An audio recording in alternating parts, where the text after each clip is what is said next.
ഷഹാന, കഴിഞ്ഞ ദിവസങ്ങളിലെല്ലാം നമ്മൾ ഒരു രാത്രിയാകുന്നത് കൂടി തിരച്ചിൽ നിർത്തുന്നത് കണ്ടതാണ്. ഇന്നത്തെ തിരച്ചിൽ അതെങ്ങനെയായിരുന്നു? എത്ര മൃതദേഹം കണ്ടെത്താൻ സാധിച്ചു?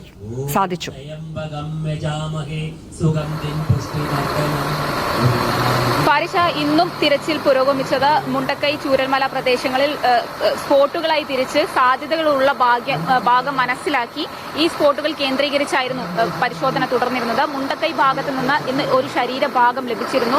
ഇത് സ്ഥിരീകരണം മനുഷ്യന്റേതാണോ എന്ന് സ്ഥിരീകരണത്തിനുള്ള പരിശോധനയ്ക്ക് അയച്ചിട്ടുണ്ട്. മനുഷ്യ ശരീരത്തിന്റെ ഭാഗം തന്നെയാണെന്നാണ് പ്രാഥമിക നിഗമനം. മുണ്ടക്കൈയിലെ തെരച്ചിലും ഇതുപോലെ തന്നെ സ്പോട്ടുകൾ കേന്ദ്രീകരിച്ചുള്ള ഒരു തിരച്ചിലായിരുന്നു.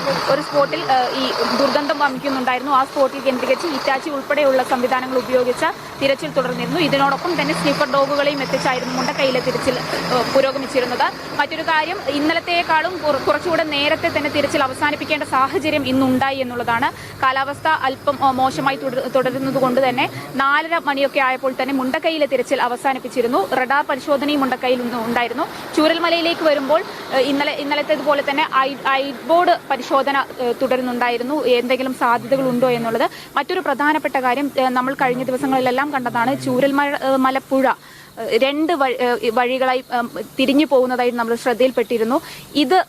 ഇതിന്റെ പുഴയുടെ ഗതി ശരിയാക്കുന്നതിനുള്ള പ്രവർത്തനങ്ങളും ചൂരൽമലയിൽ ഇന്ന് തുടർന്നിരുന്നു. ചൂരൽമലയിലെ തിരച്ചിലെല്ലാം തന്നെ ഈ ഐബോർഡ് കേന്ദ്രീകരിച്ചുള്ളതും ഈ 12 സ്പോട്ടുകൾ കേന്ദ്രീകരിച്ചുമുള്ള ഒരു തിരച്ചിലാണ് പുരോഗമിച്ചിരുന്നത്. ഈ മൃതദേഹങ്ങളുടെ കാര്യം പറയുകയാണെങ്കിൽ ഇന്ന് വയനാട്ടിൽ നിന്ന് ആകെ ലഭിച്ചത് ശരീരഭാഗമാണ്. മറ്റ് 2 സൂചിപ്പാറയിൽ നിന്ന് 3 മൃതശരീരങ്ങളും ശരീരഭാഗങ്ങളും ഒക്കെ ലഭിച്ചിട്ടുണ്ട്. മുണ്ടക്കൈയിൽ നിന്ന് ശരീരഭാഗവും ലഭിച്ചു എന്നതാണ് മറ്റൊന്ന്. പുത്തുമലയിൽ തിരിച്ചറിയാനാവാത്ത 30 മൃതദേഹം കൂടി കബറടക്കിയിരിക്കുന്നു. സർവ്വമത പ്രാർത്ഥനയോടുകൂടിയാണ് സംസ്കരിച്ചിരിക്കുന്നത്. ഇനി നാളത്തെ തിരച്ചിലും ഇതുപോലെ തന്നെ തുടരാനാണ് സാധ്യത. ഏറ്റവും കൂടുതൽ ഇനി തിരച്ചിൽ ശ്രദ്ധ കേന്ദ്രീകരിക്കുക ഒരു സോയിൽ ഡെപ്പോസിറ്റ് അനുസരിച്ചും ഈ കെട്ടിടങ്ങൾ തകർന്നതിന്റെ കണക്കെടുത്തുമായിരിക്കും ഈ തിരച്ചിൽ പുരോഗമിക്കുക എന്നുള്ളതാണ്. തിരച്ചിൽ ക്രമീകരിക്കുകയും അത്തരത്തിൽ തന്നെയായിരിക്കും. ഷഹാന, നാളത്തെ തിരച്ചിലിൽ പ്രധാനമായിട്ടും ഏത് ഭാഗങ്ങൾ കേന്ദ്രീകരിച്ചായിരിക്കും കൂടുതലായിട്ടും ഉണ്ടാവുക? ഇതുപോലെ തന്നെ തുടരാനാണ് സാധ്യത. ചൂരൽമലയിലും മുണ്ടക്കൈയിലും. ചൂരൽ ബേലി ബ്രിഡ്ജിന്റെ അടുത്തായി നമുക്കറിയാം, നേരത്തെ തന്നെ ചുഴറ്റി പോയ ഭാഗത്താണ് ഈ മൃതദേഹങ്ങളും നമുക്ക് നേരത്തെ ലഭിച്ചത്. ഈ ഏരിയ കേന്ദ്രീകരിച്ച് ഐബോർഡ് ഉപയോഗിച്ച് തന്നെ എന്തെങ്കിലും സിഗ്നലുകൾ ലഭിക്കുമോ എന്ന് പരിശോധിച്ചായിരിക്കും ചൂരൽമലയിലെ പരിശോധന ഉണ്ടാവുക.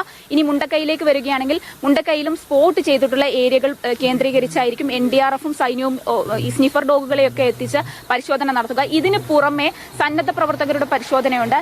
ഇന്ന് മൃതശരീരത്തിന്റെ ശരീരഭാഗം ലഭിച്ചത് മുണ്ടക്കൈയിൽ നിന്ന് പുഞ്ചിരിമട്ടത്തേക്ക് പോകുന്ന ഒരു ഭാഗത്ത് വെള്ളത്തിൽ നിന്നാണ്. ഇത് ലഭിച്ചത് സന്നദ്ധ പ്രവർത്തകർക്കാണ്. ഈ ഭാഗത്തേക്കുള്ള ഒരു തിരച്ചിൽ ആ ഭാഗത്തേക്ക് കൂടി വ്യാപിപ്പിക്കാനുള്ള ഒരു ശ്രമവും ഇന്ന് നടന്നിട്ടുണ്ട്. പല ഭാഗത്തു നിന്നും ദുർഗന്ധം വമിക്കുന്നത് കൊണ്ട് തന്നെ ഈ ഭാഗങ്ങളിലേക്ക് കൂടുതൽ സ്നിഫർ ഡോഗുകൾ, കടാവർ നായകൾ ഉൾപ്പെടെ എത്തിച്ച് ഈ പരിശോധന ആ തരത്തിൽ കേന്ദ്രീകരിച്ച് പരിശോധന നടത്താനുള്ള തീരുമാനമാണ് നിലവിലുള്ളത്. കാരണം ഈ സോയിൽ ഡെപ്പോസിറ്റ് മറ്റു കാര്യങ്ങൾ പരിശോധിച്ച് തന്നെ ഇനി തിരച്ചിൽ പുരോഗമിക്കാനാകൂ എന്നുള്ളതാണ് അറിയിക്കുന്നത്. പിന്നെ കാലാവസ്ഥ ഒരു കാര്യമാണ്. നമ്മൾ മനസ്സിലാക്കിയെടുത്തോളം ഈ കാലാവസ്ഥയുടെ ഒരു കാര്യം, മഴ കൂടിക്കഴിഞ്ഞാൽ വെള്ളത്തിൽ മൃതദേഹം കിടന്നാൽ മൃതദേഹം ജീർണിക്കാനുള്ള സമയം പെട്ടെന്ന് ജീർണിക്കുന്ന ഒരു സാഹചര്യമുണ്ട്. അതുകൊണ്ട് തന്നെ മഴ തുടരുകയാണെങ്കിൽ അത് നടക്കില്ല. ഇന്നലെ വെയിലായിരുന്നു, ഇന്ന് മഴയോ വെയിലോ ഇല്ലാത്തൊരു കാലാവസ്ഥയാണ്. ഈ കാലാവസ്ഥയാണ് തിരച്ചിലിനെ ഇന്ന് നടന്ന തിരച്ചിലിൽ 3 മൃതദേഹവും ഒരു ശരീരഭാഗവുമാണ് ലഭിച്ചിരിക്കുന്നത്. നാളെയും ഇതുപോലെ തന്നെ തിരച്ചിൽ തുടരാൻ തന്നെയാണ് തീരുമാനമുള്ളത്. കാലാവസ്ഥയാണ് ഒരു പ്രതികൂല സാഹചര്യമായി നിൽക്കുന്നത്. അതുകൊണ്ട് തന്നെയാണ് ഇന്ന് തിരച്ചിൽ അല്പം നേരത്തെ അവസാനിപ്പിച്ചത്. ഷഹാനയായിരുന്നു വിവരങ്ങൾ നൽകിയത്.